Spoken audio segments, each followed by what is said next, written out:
তাহলে গণিত আজকে আমরা ভূমিকম্পের লগারিদম আজকে শিখব হচ্ছে ভূমিকম্পের লগারিদম।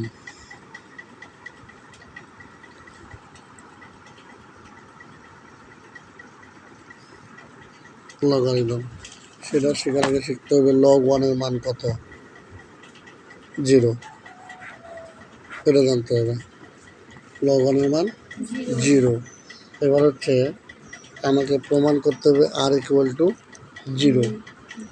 এখন জানবো আরটা কি, তার আগে জেনে নিই একজন বিজ্ঞানীর নাম ছিল হচ্ছে চার্লস ফ্রান্সিস রিক্টার।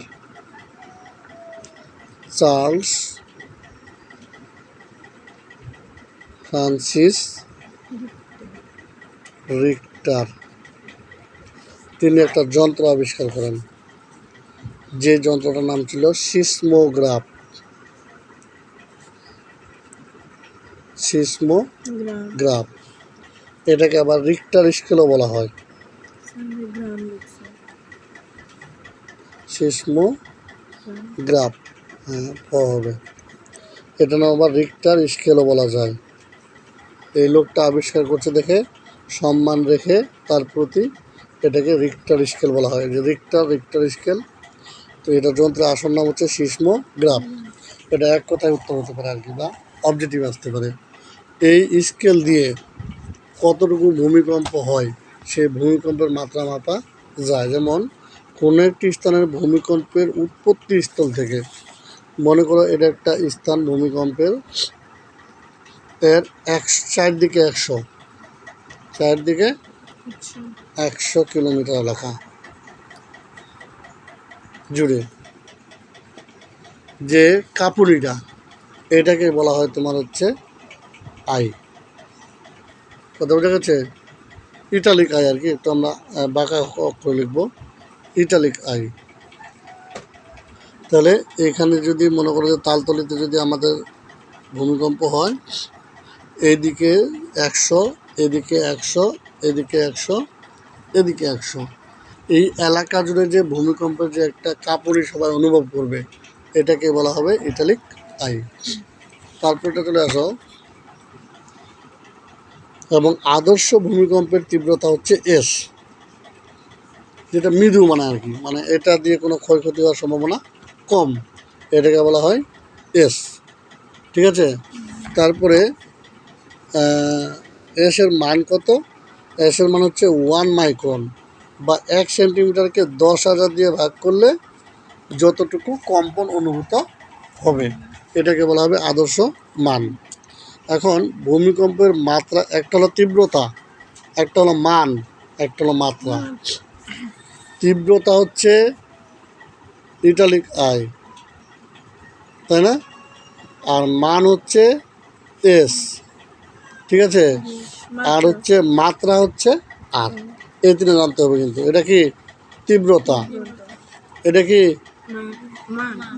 মান, এটা কি মাত্রা। তাহলে এই তিনটা জানলাম। এখন আদর্শ ভূমিকম্পের ক্ষেত্রে কি হবে? তাহলে আই সমান এস হবে, মানে কোনো ভূমিকম্পের ওইরকম কোনো ক্ষয়ক্ষতি ধরা যাবে না। আর আমরা একটা জানি, এটা হচ্ছে রিক্টার প্রমাণ করে গেছেন বিজ্ঞানী রিক্টার, যে আর সমান লগ আই বাই এস। তাহলে আই সমান এস বসিয়ে পাই আর সমান লগ এস বাই এস। তাহলে I by S, S by S করলাম, এস কাটা, তাহলে আর সমান লগ 1। আর আমি বলছি আর সমান লগ 1 এর মান হচ্ছে 0। তাহলে আমরা কি প্রমাণ করলাম? আর সমান 0। এটি হচ্ছে আমাদের একটা পড়া।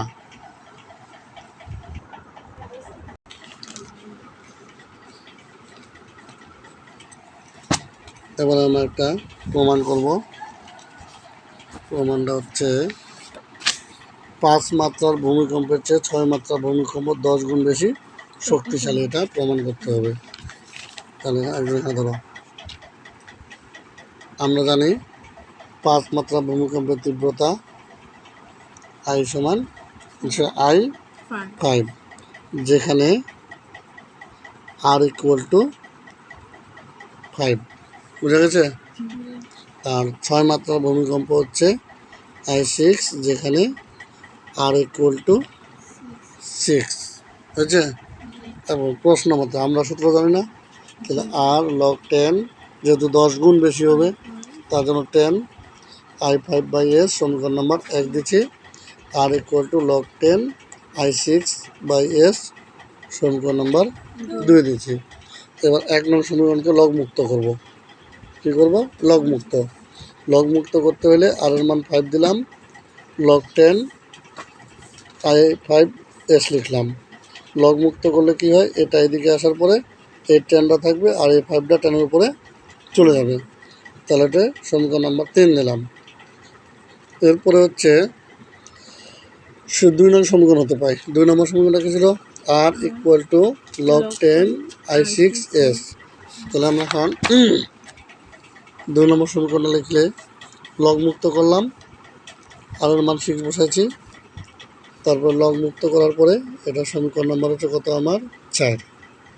এখন কি লিখব? সমীকরণ 4 ভাগ সমীকরণ 3 হতে পাই। এখন কি করব?